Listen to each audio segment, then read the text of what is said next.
대만의 IT 매체인 D타임스는 삼성전자가 3나노 최신 공정 개발을 두고 이달 초에 리스크가 높을 것이라며 고객사 확보가 어려울 것이라는 기사를 게재했다고 합니다. 삼성전자가 10월 6일 파운드리 포럼에서 차세대 GAA 게이트 올 어라운드 기술을 적용한 3나노 1세대 양산 시점을 내년 하반기에서 상반기로 앞당기겠다 발표한 것을 겨냥한 보도로 보이는데요. 이에 대해 업계에서는 시스템 반도체 파운드리 시장을 두고 삼성전자와 경쟁 중인 대만에서 잇따라 삼성 견제론이 나온 데 대해 대만 업계가 기술 경쟁을 신경전으로 표출할 만큼 삼성전자의 추격이 거세다는 증거라고 분석했습니다. 현재 시장 점유율은 TSMC가 삼성전자를 3배 정도 앞서고 있지만 10나노 이하 공정에서는 격차가 6대4 정도로 줄어들며 이런 결과물들이 대만의 불안감을 증폭시키고 있고 이는 삼성전자에 대한 다분히 의도적인 혹평으로 이어지는 것 같다고 업계에서는 평가하고 있습니다. 실제 시장조사 업체인 트랜스포스에 따르면 TSMC와 삼성전자의 올 2분기 기준 파운드리 시장 점유율은 각각 52.9%와 17.3%로 격차가 상당히 크지만 선단 공정으로 불리는 10나노 이하 공정에서는 비율이 6대4 정도로 줄어듭니다. 10나노 이하 시장은 이미 양강 체제로 굳어졌고 초미세 공정으로 더 진행된다면 점유율 구도는 언제든지 바뀔 수 있다는 결과치인데요. 시장조사 업체인 IC인사이츠에 따르면 10나노 이하 시장 비중은 2019년 4.4%에서 2024년에는 29.9%로 확대될 전망이라고 합니다.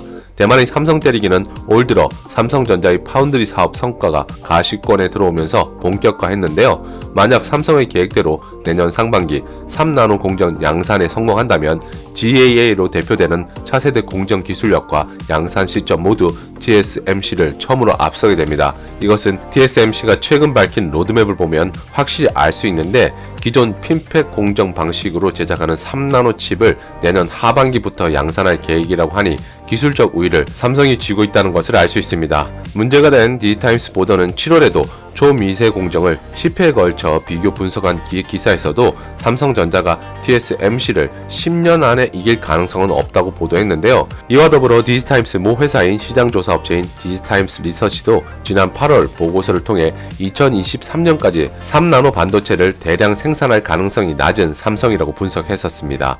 3나노 공정의 경우 TSMC보다 1년에서 2년은 뒤처질 것이라는 분석을 하기도 했었는데요. 이렇게 대만이 잇따라 삼성을 폄하하는 반응은 언제 추월당할지 모른다는 불안감이 배어 있다는 게 업계 관계자들은 물론 전문가들도 같은 분석을 하고 있습니다. 현재 파운드리 시장에서 7나노, 5나노 공정을 넘어 3나노 공정을 누가 먼저 완성하느냐를 두고 두 회사가 치열한 경쟁을 펼치고 있는데요. 반도체의 경우 낮은 숫자의 나노 공정일수록 저전력, 고효율을 구현할 수 있기 때문에 경쟁은 더욱 치열할 전망입니다.